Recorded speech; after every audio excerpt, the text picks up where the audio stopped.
You're listening to the Mile High Vineyard podcast. For more information about the Mile High Vineyard, go to milehighvineyard.org.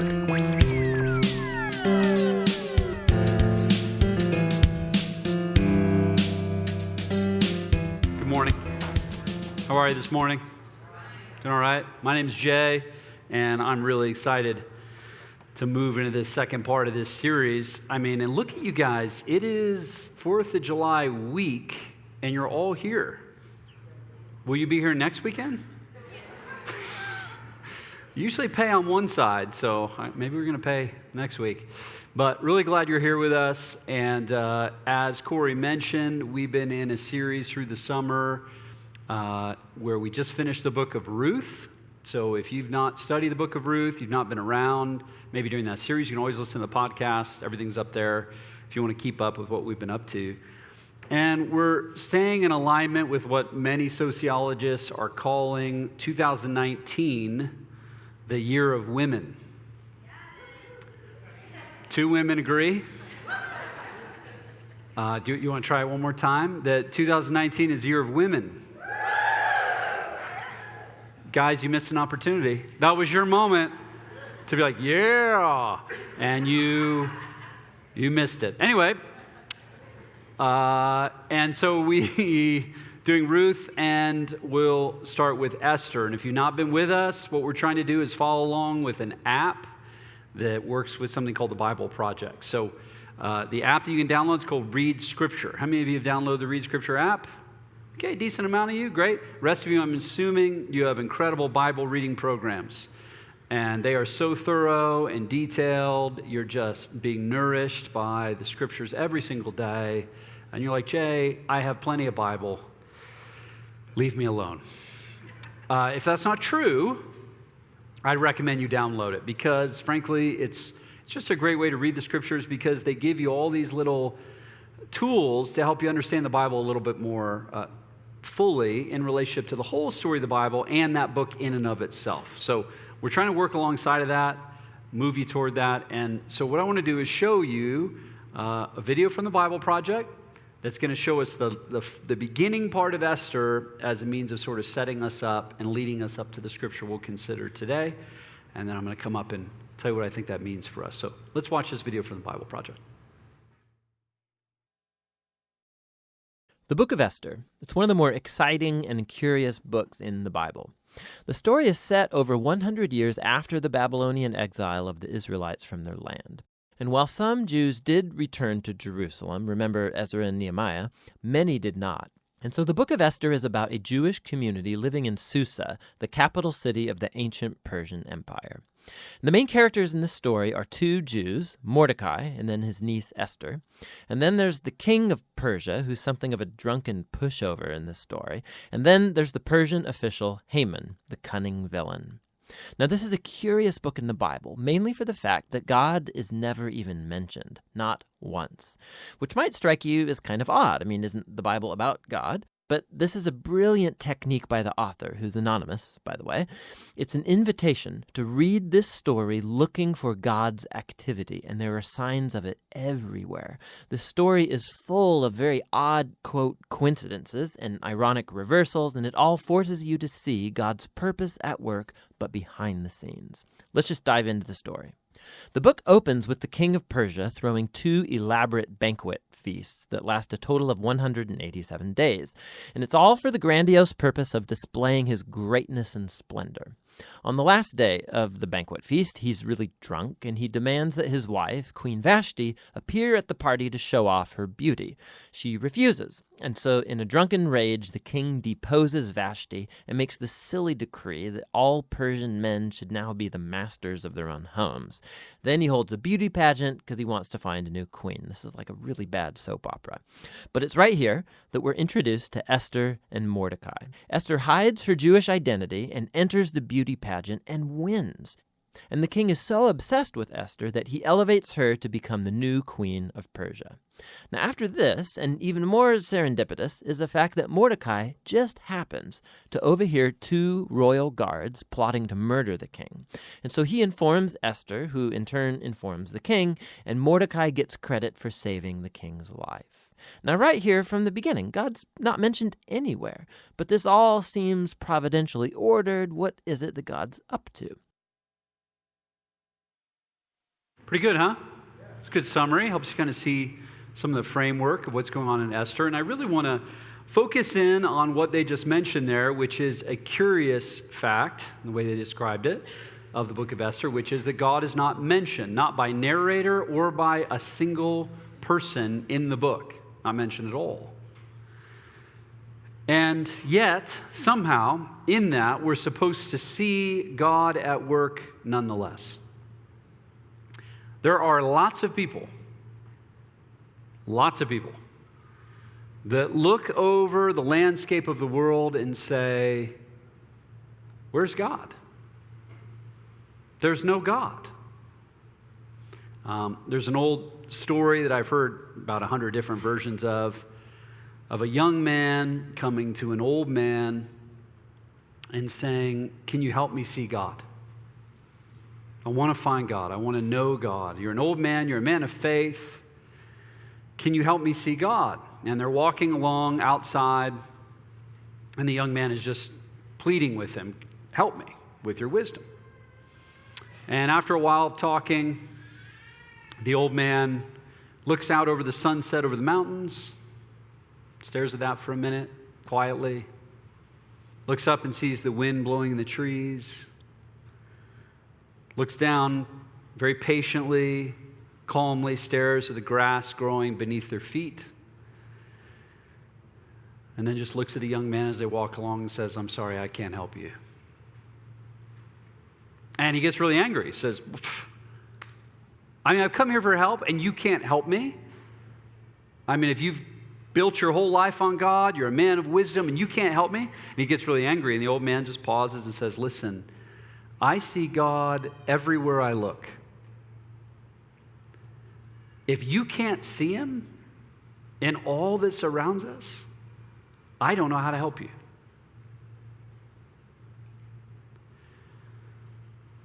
The story of Esther is a story that says that God is always at work, even when we can't see him. But it's crazier than that.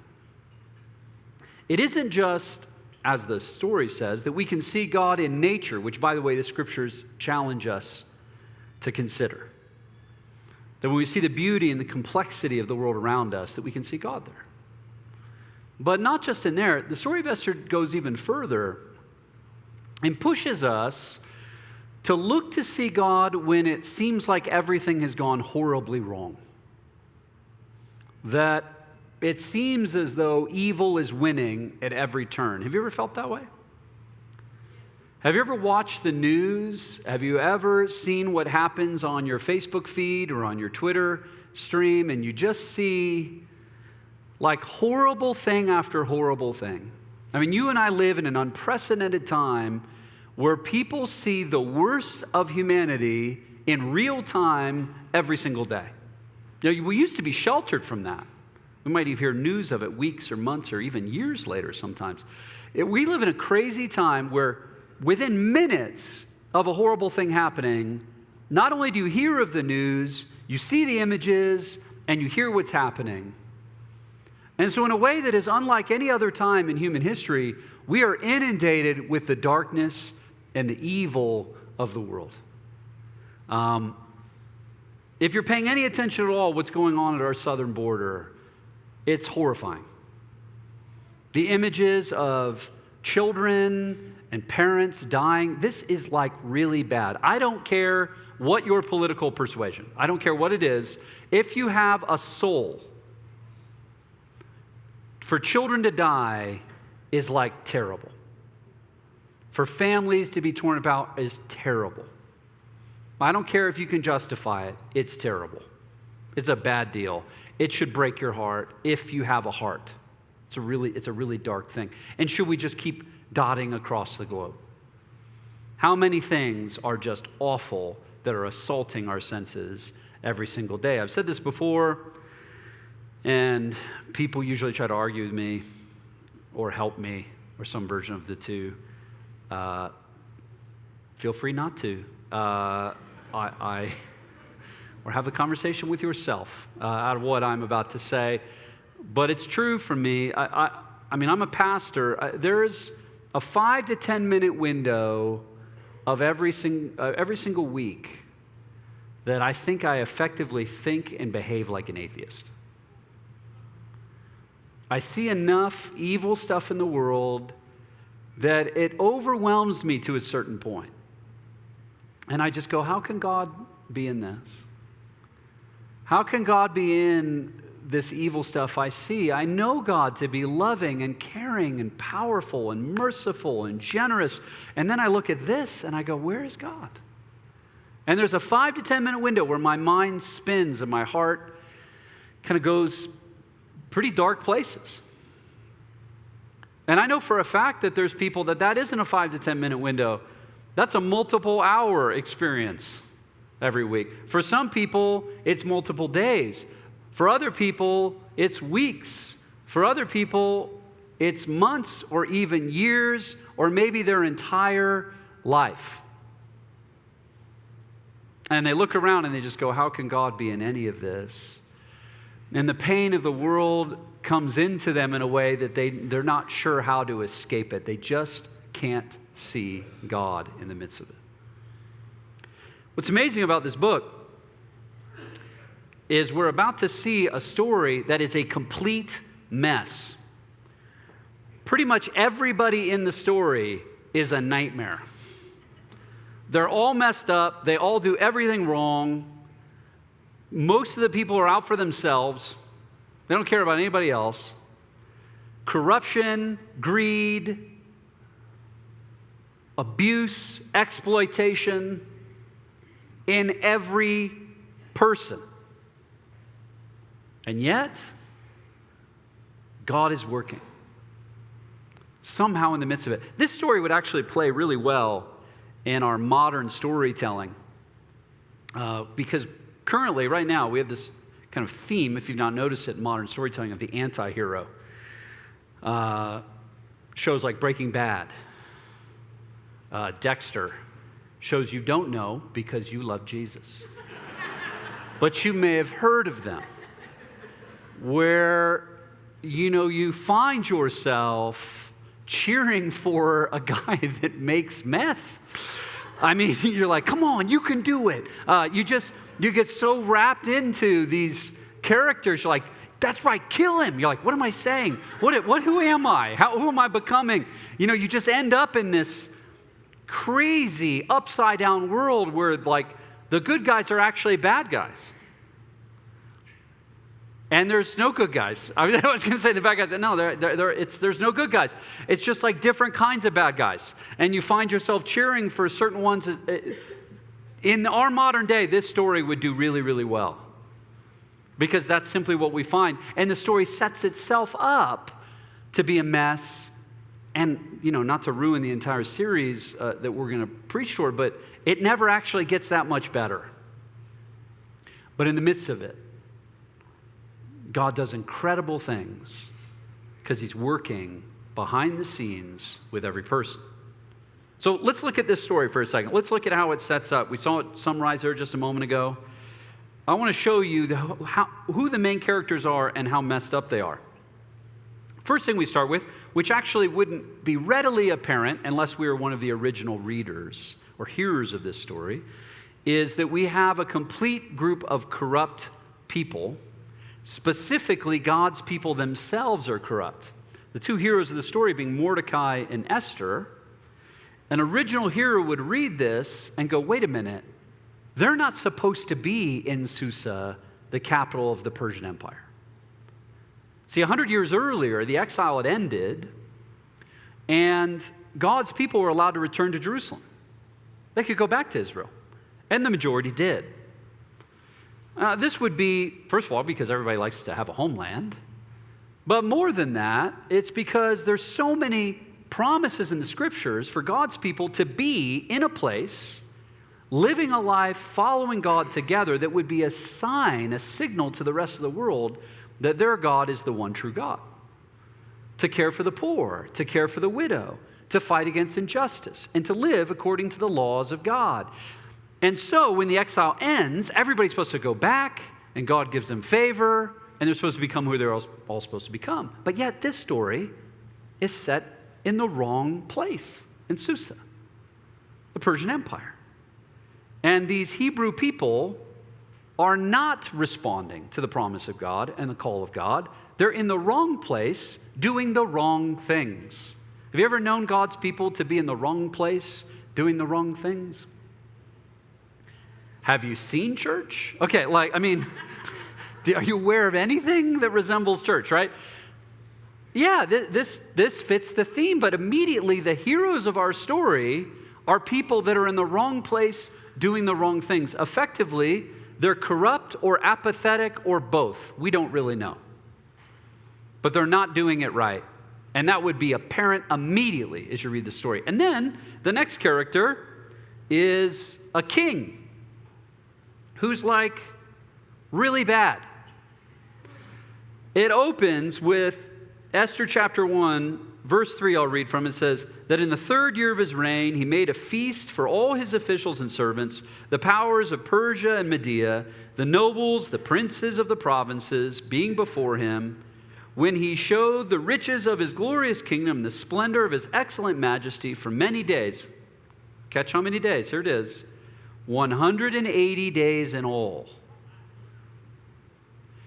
A 6-month party.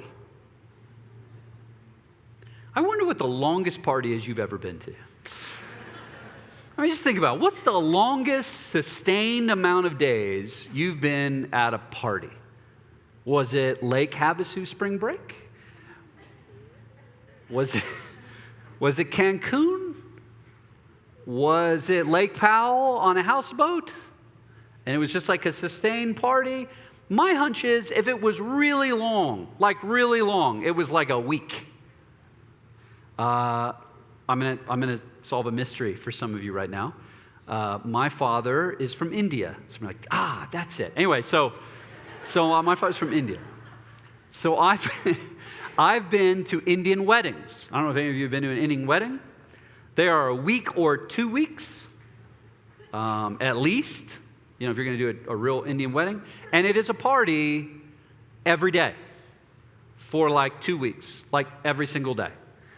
And it is like a real party. There are different like things you celebrate every day. There are choreographed dances like every day. That's right. I have done choreographed dances. There's videos to prove it. It's pretty great. And at the end of 2 weeks, or a week and a half, however long you do it, you really do think, I got to get back to work. I have to have like a life. This is exhausting. I mean, even partying for 2 weeks is really tiring. I need like some stability in my life. You know, now this party happens just like parties that go on too long. If you've ever been at a party that goes on too long and there's enough alcohol flowing, which this is definitely what this party was, as the party goes on, people start making dumber and dumber decisions. And they start colluding together, thinking certain things are going to be fun or interesting. If you've never been in this party, it exists. It's like, you know, it's a pool party. It's been going 3 days, and somebody's like, I bet you could jump off the roof. I bet you could jump out of that tree.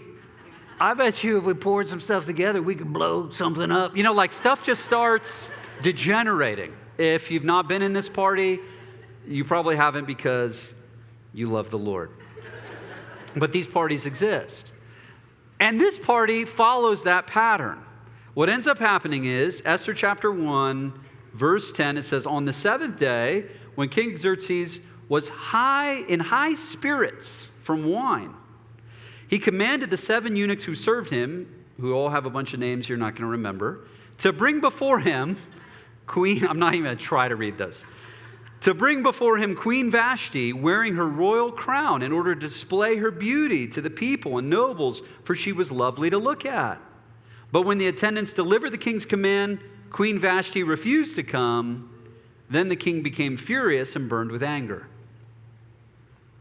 There's a 6-month party for all the dudes, and it turns out there's a 6-month party for all the women. It's going on at the same time.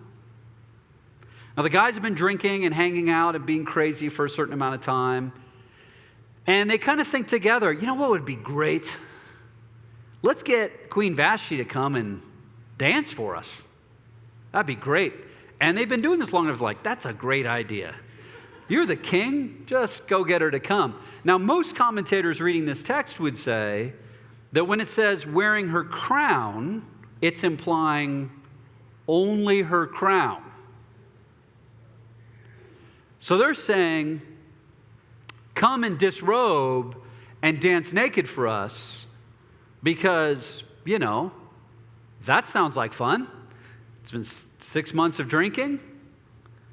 This sounds like a great idea. And you can imagine them all like, this is a great idea. Message gets to Queen Vashti at her party, and she goes, are you kidding me? I'm the queen. I'm not some stripper. I'm not going to come and dance naked for you. I'm not going to disrobe in front of you. This is ridiculous. This is awful. I'm not doing this. I'm not going to do it. And so when word gets back, the king and then all his men around him are like, uh-oh, she said no. We got to do something. Because if the queen can reject your command to come and dance naked in front of your friends, what will the rest of the women in the empire do?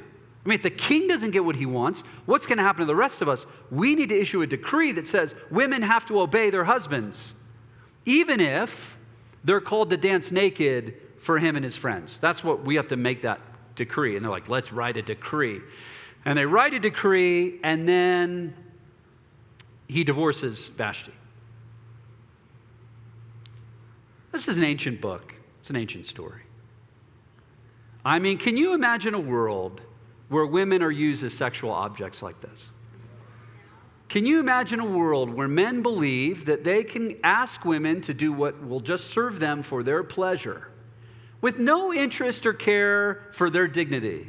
Can you imagine a world where men interact with women as though they're property? And if the woman has the gall to stand up for herself and say, this is not fair. I refuse to be sexually exploited like this. We'll just discard her. We'll call her a prude. We'll just get rid of her. I mean, how sophisticated we are thousands of years later. How ancient and foolish and backward that world must have been, right? Because now we recognize the inherent beauty of our daughters and our sisters and our wives and our mothers. We would never treat women like this now, thousands of years later, would we? Oh, wait a minute. We still do this. And you might even argue it's significantly worse. I mean, just a little look at the way that pornography is affecting our culture right now will blow your mind. We have an entire generation of people whose minds are their brains literally being rewired because pornography is just streaming right into people's homes. You used to have to go to a seedy place and talk to a seedy guy to get seedy stuff. And now it just comes flying into your home. Easily accessed at any time. Person after person that I counsel in marriage, and you sit in marriage, and you realize, even within the confines of marriage, how many men are looking to exploit their wives and force them to do things they don't want to do in ways that strips their own dignity. And it's eroding our marriages. It's eroding our understanding of women. It's eroding our identity. We are still just as broken. It's a complete mess out there. And I would love to say, oh man, but God's people stand so independent from this. But it's just not true. I mean, everything we see that happens in the church statistically almost exactly mirrors what's happening out and about in the world around us. The level of exploitation, and a woman who's willing to stand up and say no, and so she's discarded. And then it leads to this crazy, stupid thing that we just saw in the video. They're going to have a pageant to pick the next queen. Let's just put all the beautiful women together and listen to how it's described. Esther chapter 2. 12 to 14, each young woman's turn came to go into the king after she completed 12 months of preparation, according to the regulations for the women. And thus were the days of their preparation apportioned: 6 months with oil and myrrh, 6 months with perfume and preparations for beautifying women. Thus prepared, each woman went to the king, and she was given whatever she desired to take with her from the women's quarters to the king's palace. In the evening she went, and in the morning she returned to the second house of the women, to the custody of that guy, the king's eunuch, who kept the concubines. She would not go in to the king again unless the king delighted in her and called her by name. So we have a woman that says, no, I will not be sexually exploited. And then we have a whole group of women that are part of the pageant that say, okay, I'll go spend a night with the king, and I'm trying to win the beauty pageant. This is the point where commentators, again, do their best to sanitize the text. And they say, oh, this is probably not sexual. Really? Did you not read what happened just a second ago? The way that this king interacts with his own queen? Really? This is not sexual? I mean, what do you think they're doing overnight? They're playing checkers? I mean, what? They have a thumb war, do some trivia, and then she politely sleeps on a cot that's prepared for her in the same bed. Give me a break. This is obviously sexual, obviously. And let's make no mistake about it. Esther intends to win. She looks at the eunuch and says, what should I bring? What should I do? How should I be? Because I want to win. This is our hero. This will become the hero of the story. This is the person that God is appointing to do something miraculous. And listen to me, I am deeply troubled, not just by this text, but by the state of the world that we live in. That either we say, okay, in a highly sexualized culture where men just do whatever they want to women, they're either prudes who say no, or they effectively become prostitutes so that they can be connected and honored and favored by men. This is dark. And so many women have either felt exploited in one way or rejected in another because of the darkness and the sickness of the world that we live in. May it be that God's people would be different. May it be. But here's what's crazy. This is what I love about the Bible. They're like, no, that's kind of how it went down. And even in this, God is working. This is about the point in the sermon where you go, this is not a very good sermon. I'm here 4th of July weekend. I came here. This is really sad and awful. Is there anything good that's about to happen? Tell me something good, Jay. Well, here's an interesting thing that happens next. Mordecai, who's her uncle, who's kind of helping with this whole thing, sick and weird, is there, and he overhears, by coincidence, 2 soldiers conspiring to kill the king. Total coincidence. So he's there doing the wrong thing in the wrong place, in the wrong way, and he hears this thing and he goes, ooh, that's interesting. I should tell Esther. He tells Esther, who's now being appointed queen, has heard this thing. These guys are going to kill the king. And she goes, okay, I'll go tell the king. He tells the king, and the king investigates, and sure enough, these guys are going to do that. And so in this total nightmare of a thing where nobody's motives are pure and everybody's a mess, Esther and Mordecai are elevated in favor because God is working anyway. See, there's great encouragement in this, and I'm sure many of you are like, I cannot wait to hear it. Here's the great encouragement. And by the way, we're going to see this all the way through Esther. I'm going to give you 3 things and I'm going to finish. Here's the great encouragement. Number 1, God is working when you can't see him. God is working when you can't see him. Just like the old man with the young man in the story, that old man would say the same thing to me. God is working, you just can't see him. And here's what's crazier. It isn't just in nature. The text is saying that God is working even with corrupt people doing corrupt things. Somehow, God is working to get his way. And I wonder what that means for you. That when you can't see him, and you're going, how am I here? How is this the way this works? How am I still single? How is our marriage like this? Why am I still in this job? How can it be that my kids are still like this or my friends are like that? How is this working? Like, I can't see God anywhere. And it's almost like you have to close your eyes and open them again and look. And can you look for God? Because he is working. Jesus says this in John chapter 5. All the religious people around don't see God doing anything. Jesus steps in and goes, I can see what God's doing in this sickness, in this pain, in this evil. I can see God in here. And he puts his hand to what God's doing, and God gives him favor. And he says so clearly, my Father is always working. He's always working. The challenge to you and me is, can we see him?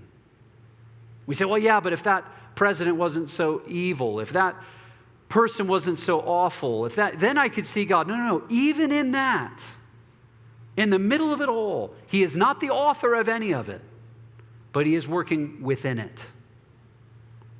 Can you close your eyes and open them again and say, help me see where you are, God? Second thing that's really encouraging is God is working when you're at your worst. Like there's a group of people in the room right now that you're thinking, Jay, I know you think God can work. He can work with me and through me, but here's the deal. You don't know how messed up I am. You don't know what I've done to my husband. You don't know what I've done to my wife. You don't know how I'm cheating and stealing at work. You don't know how I'm cheating on my tests at school. You have no idea what a horrible friend I am, and I have been, and it's not repaired, and it's a mess, and it's a nightmare. You know all that stuff you talked about with porn there a minute ago? That's definitely me. I am a mess. It is bad.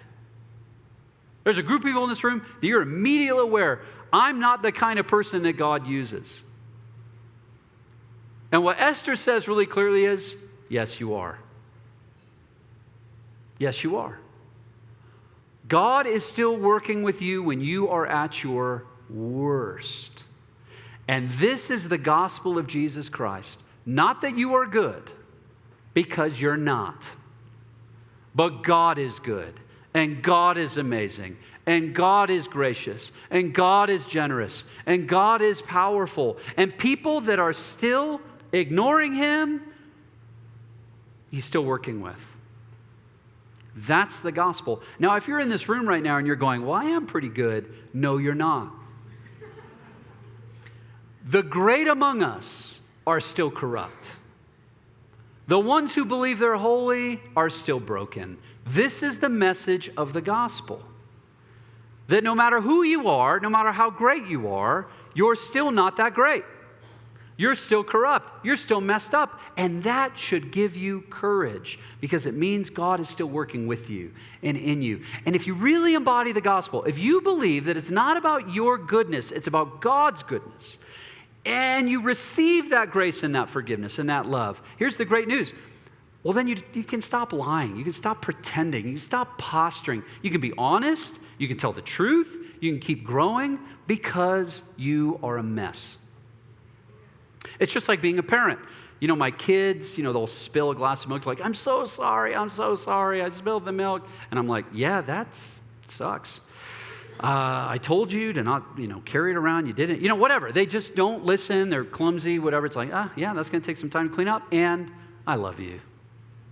I love you so much. I mean, it's okay. We're going to figure this out. That's true for you. And right now, there's a percentage of my good religious people in the room going, Jay, don't give them that much grace. Don't give them that much license. That means you're telling them they can just do whatever they want. Listen, if we're in danger by receiving too much of the love of God, then let the danger come. Let it come. Let us receive too much. And the truth is this. If you experience the love of God and you still want to keep being an idiot, it means you just don't understand the love of God.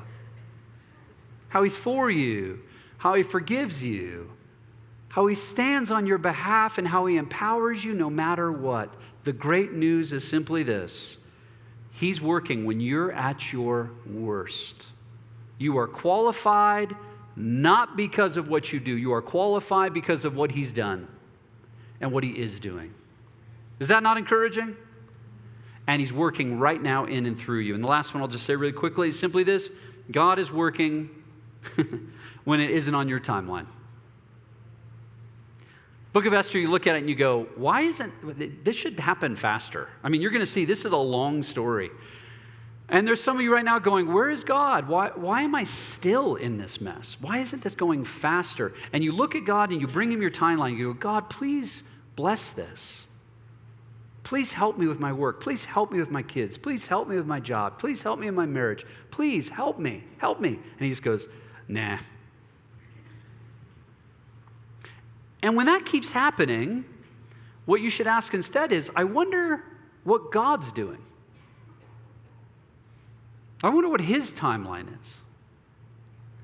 Instead of me figuring out what I want, asking God to do it, maybe you should be asking instead, I wonder what God is actually doing and how do I join that?